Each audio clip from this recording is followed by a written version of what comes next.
name is Armando Ariano. I am a youth leader with the Lab Learning Action Buffet and a member of the Lab's Radio Hour. Thank you to Mariah Armendariz for agreeing to be interviewed today as part of the Youth Voice Matters project in partnership with Generation Justice in Albuquerque. And for our listeners out there, the main purpose of this project is to elevate youth voices in southern New Mexico at this critical moment in history. And as you know, we're in the middle of a pandemic, an uprising calling out and calling for an end to racism in the United States. And so we just want to hear how you're doing in terms of all these different things in this interview. So how about we dive right in? Okay, perfect. Cool. All right. So first of all, can you tell us a little bit about yourself, like where you grew up? Of course. Well, as you said, my name is Mariah Armendariz. I grew up here. I was born and raised in Las Cruces, New Mexico. Some of my hobbies are kind of just the basics. I cook randomly. I watch a lot of anime. I garden, and I love to paint. And that's pretty much it. Oh, nice. Cool.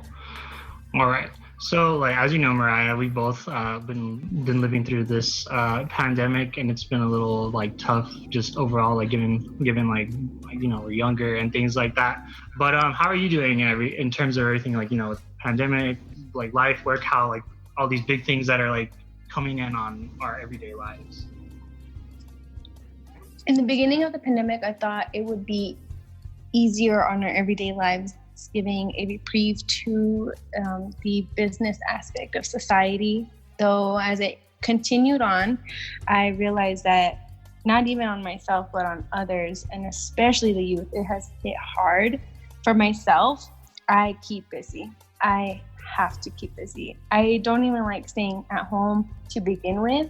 So then with restriction, it was harder. Now, keeping busy, I don't mean like being out in public, but I mean just keeping myself busy with little tasks, with larger tasks, and familial situations. It's easier for me to be able to go day by day with that. And as for work, the new rules and regulations are always a fun factor to do. Everything new is something to learn. It gives me something to do as well, because if a new regulation is added, or if I'm having people come up to me and asking me questions because I have the information they need, then it's also something helpful. Makes me feel like I'm actually helping instead of being counterproductive. Yeah, no, I hear that. That makes a lot of sense. Do you have what other personal experiences do you have like within the pandemic? Like, have you had any exposure to the virus or like anything like that, or has it just been kind of more like on a more like, oh, you know, we're just on the living end of it and that's it? No, actually, I thought I was going to be in the living end of it where we weren't going to see much because it's such a small town and nobody really does much here. But I have to remind myself that one thing causes another thing that causes another thing. For example, you go to the store. You have to deal with so many people at the store, and then you realize that there's going to be somebody there that, you know, has been exposed, that's been exposed to another person, and it's like a chain effect. So with my situation, it's more of work where we have to deal with people who have been exposed, and then we have to take certain precautions, and then that goes on with then who else in my family has been exposed or knows people that have been exposed or been around somebody that's been exposed, and it just keeps going on and on. It's nothing, I didn't think I was gonna meet so many people that were actually exposed and actually had the virus. Yeah, here in the state. Pretty right? much right here in the city, and it's getting more and more, or people are, I don't know if it was people weren't making it vocal because they were scared of how they were gonna be treated, or now it's just they're being vocal because they want people to know. Now it is the time to be, yes, I have had the virus and this is how it was, and please be careful. Or they just stay silent. Because I couldn't even account for how many people have stayed silent because they're scared about how they're going to be treated. And of course, we all understand that. There's no judgment or any negativity towards that. Mm-hmm. No, I get what you mean there. And, you know, along with the pandemic, there's also been like the social uprising, like concerning racism and all these other like injustices that have been exposed thanks to the pandemic. Could you give us some of your thoughts on those issues as well, as you know about them? Of course. Now, I again don't condone violence, and I'm not gonna get on here and would say condone the violence that comes with the uprising that we've had.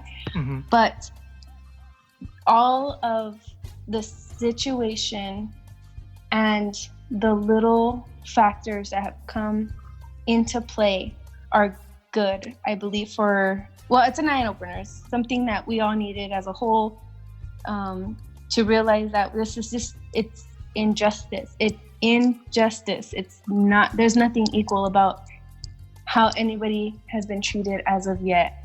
I believe it's a big step. There used to be uprisings in the past, but I believe this one's going to be the one to have that push for change. And it might take a while, but in that while, a lot of voices are being heard, and minor changes will lead to major changes. So it's something that it just needs to happen. This needed to happen. That's just how it needed to go. Unfortunately, there is violence, and that is the negative part of this uprising, but there's also beneficial factors that are happening. And I can see that's a hopeful change. Yeah. And on speaking of hope, Mariah, could you tell us your hopes for the future? My hopes for the future, hopefully, well, in the future there'll be more equality. Definitely, I would like to see a better change in our education system in the state itself.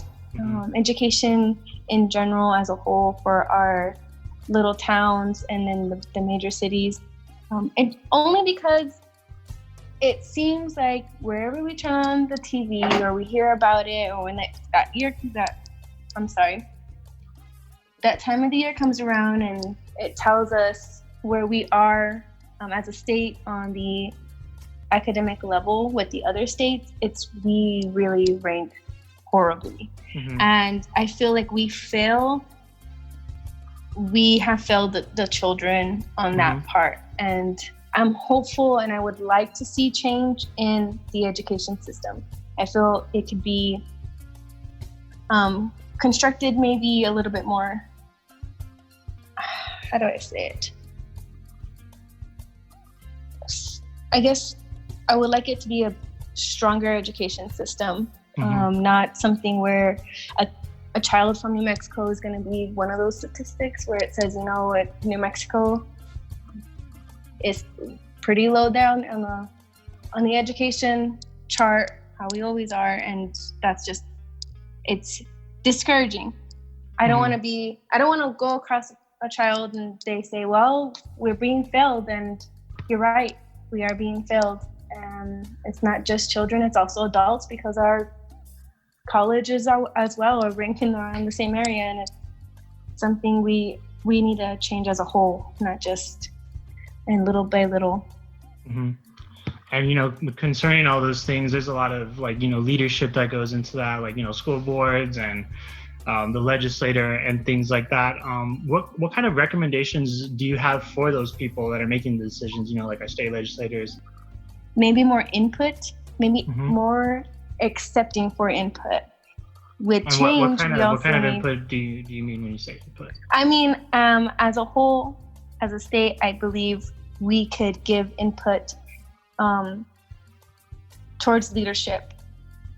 To lead a certain type of people, you have to know how they would like to interact, correct? It's not like I'm gonna dictate the way I want these people to live. I want to know how they feel about things. I want to know what is new. Education is always ever changing. Technology is always ever changing. It is hard because we have to put into play budgets. That's one thing I do understand. Everything needs a budget. So maybe better technology for schools.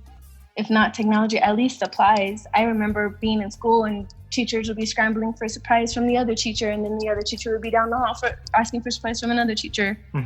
Being stocked in supplies which is always a difficult thing because everybody needs the same thing. Though for a school project or in a school environment, in an educational environment, we need those things to keep going forward. And we have a lack of supplies or a lack of newer technology. And I'm not saying give a child an iPad, but I am saying maybe these computers or systems or these applications are outdated.